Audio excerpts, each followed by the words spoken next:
दोस्तों, ये तो आप सभी जानते होंगे कि परोपकार का फल अवश्य मिलता है। इसी से संबंधित हम आपको एक कहानी सुना रहे हैं। एक समय की बात है, भारत के एक छोटे से राज्य डुंडी में एक राजा राज्य करते थे। उनके 3 बेटे थे, अमरेंद्र, महेंद्र और पुष्पेंद्र। राजा अब बूढ़े हो रहे थे। उन्होंने सोचा कि अपना राजकाज बेटों को सौंपकर तीर्थ यात्रा पर निकला जाए, लेकिन उससे पहले यह करना होगा कि तीनों राजकुमारों में से किसे राजा बनाया जाए। उनके तीनों बेटे रंग रूप में एक समान सुंदर थे, पढ़ाई में, युद्ध कला में भी समान रूप से पारंगत थे। राजा अपना राज्य उसी बेटे को देना चाहते थे जिससे पूरा राज्य की जिम्मेदारी उठाने की ताकत हो, और जो राज्य और प्रजा का ध्यान समय से ज़्यादा रखे, वह स्वार्थी बिल्कुल ना हो।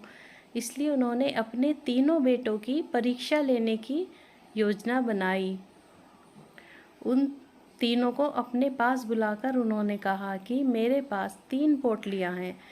एक बेशुमार धन दौलत, एक में हीरे जवाहरात और एक में फल फूल और अनाज के बीज हैं। मैं तुम तीनों को इन पोटलियों से बराबर बराबर चीज़ें निकाल कर दे रहा हूँ। मैं साल भर के लिए भ्रमण पर निकल रहा हूँ। वापस आकर देखूँगा कि तुमने इन चीज़ों का प्रयोग किस तरह से किया है। राजकुमार अमरेंद्र पोटली पाकर बहुत खुश हुए।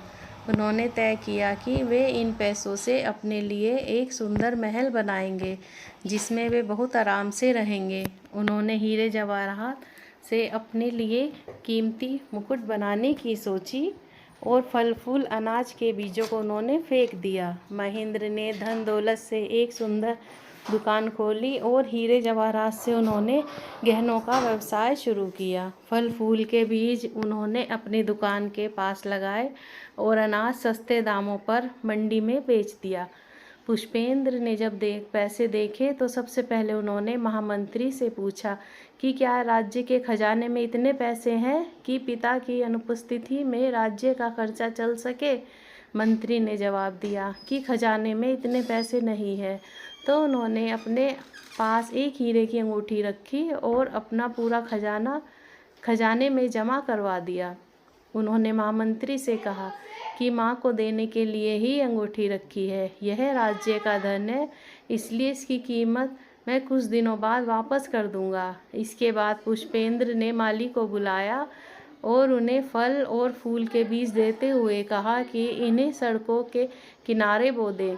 अनाज के बीज लेकर वे स्वयं एक किसान के पास गए और उनसे कहा कि मैं यह आपके खेतों में बोना चाहता हूँ।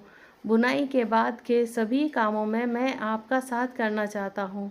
जो भी अनाज उपजेगा उसका एक भाग मैं और आप रख लेंगे और एक भाग को राज्य के भूखे लोगों को दे देंगे।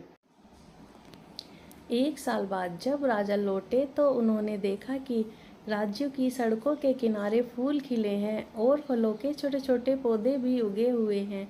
राज्य में एक भिखारी नजर नहीं आ रहा है। आगे जाकर उन्होंने देखा कि बाजार में एक बहुत बड़ी दुकान बनी हुई है और महेंद्र गाड़ी पर बैठकर पैसे गिन रहे हैं। पैसे गिनने में वे इतने व्यस्त थे कि उन्हें राजा के आने का पता ही नहीं चला।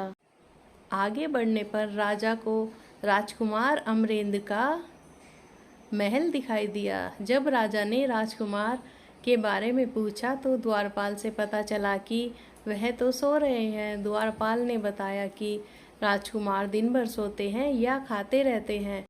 राजा को महामंत्री से पता चला कि राजकुमार पुष्पेंद्र ने अपनी धन दौलत की पोटली राज खजाने में जमा कर दी है। राजा के दिए हुए बीज से और नए बीज तैयार कर आए। राजकुमार ने गरीब किसानों को मुफ्त बीज मानने का नियम बना लिया।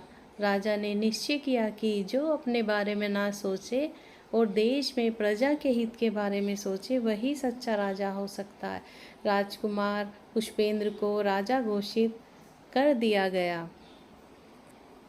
दोस्तों, अगर आपको ये कहानी अच्छी लगी हो तो लाइक, शेयर एंड सब्सक्राइब ज़रूर करें। Thanks for watching.